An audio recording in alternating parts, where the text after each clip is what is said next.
Pak, ini dokter ya Pak? Dua dokter internship magang di Puskesmas Pajar Bulan, Kecamatan Weitenong, Lampung Barat mengalami tindakan kekerasan saat melayani pasien. Insiden terjadi pada Senin kemarin, tanggal 24 April tahun 2023. Dokter sekaligus korban sempat diseret, dicekik, dan dibanting ke lantai oleh pelaku MH. Kementerian Kesehatan akan memberikan pendampingan kepada dua dokter untuk memproses kejadian tersebut di kepolisian.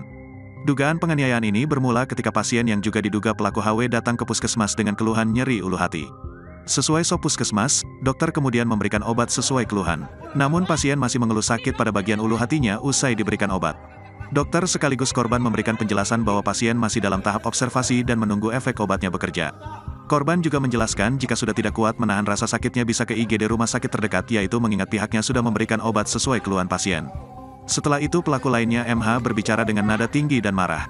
Setelah berupaya memberikan pemahaman kepada pelaku penganiayaan, dokter tersebut juga menjelaskan bahwa dirinya sudah memberikan obat sesuai dengan SOP. Namun setelah dijelaskan, korban malah dianiaya pelaku. Terima kasih sudah nonton. Jangan lupa like, subscribe, dan share ya.